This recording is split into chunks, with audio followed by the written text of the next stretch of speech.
Would this season have played out any differently had John Herdman continued what he started and remained as coach? Short answer is yes.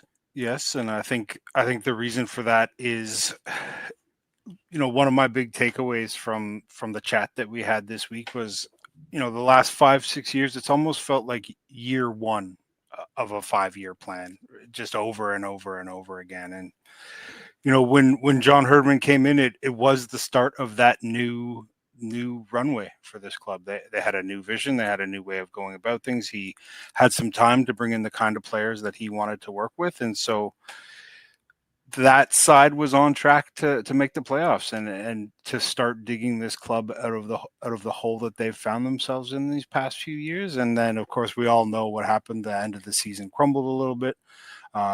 John ends up stepping away for the reasons that he ends up stepping away, and the club has to start over again. And so, yeah, I think if John Herdman had stayed in place, we'd be a year further down the pathway than the club finds themselves now. But as I said to John at the time, I thought Robin was the right guy to come in and make up a lot of ground quickly in terms of his understanding of the club, understanding of the organization, understanding of the league, and just the landscape of the sport in this city and in this country. And so it's always tricky to play that hypothetical game of how things would look different if things had gone differently.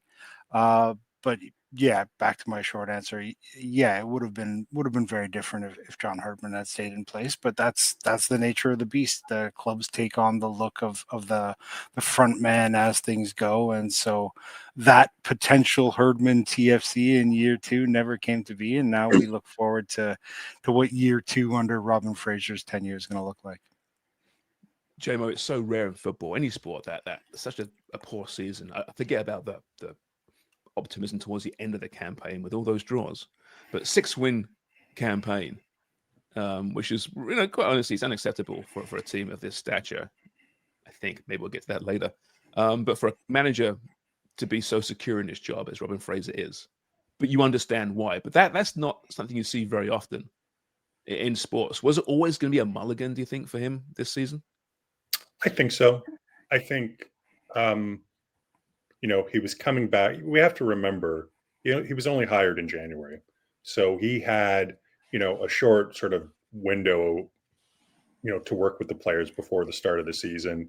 When he came in, there was uncertainty over the status of both the Italian DPs and Lorenzo Insigne and Federico Bernardeschi.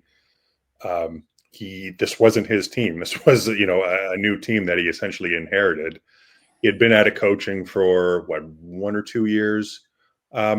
I think he was always going to have some leeway this season. That I think the club understood that they saw it as a long-term sort of project, right? That they were willing to suffer some short-term pain for long-term gain, so long as they saw some sort of progress during the season. And you're quite right, James. I mean, 6 games is unacceptable, and it was funny because I think one of the questions I posed to Robin on Tuesday was talking about like the failures of the season. And he kind of bristles at that word failure because he saw, again, he wants to sort of see a lot of the positives from the club this year, and there were positives. I mean, I think when you look at it, they were competitive all year. There wasn't one game where they were blown out, right? I mean, the closest thing that they came to being blown out was the second week of the season when they lost 4-2.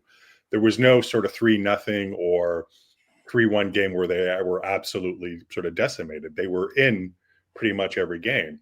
And so that's a positive. I think defensively, they're vastly improved compared to last year. I think they took something like, 17 goals off their goals conceded compared to 2024. But at the end of the day, it is a results industry, and you can't sort of escape the fact that, the team didn't win until the 9th week of the season. They only secured 6 wins on the campaign, which was one of their lowest win totals of the year. Early or first round exit at the hands of the Canadian Championship at the hands of CF Montreal, and a 5th year without playoffs. So I don't know how we can put really a positive spin on that. But to get back to your question, yeah, I think this was always going to be a mulligan for Jason or for Robin Fraser. I think the club understood that this was going to take time and that he's not a miracle worker, and that he was going to be given, some leeway in terms of setting things right at the club.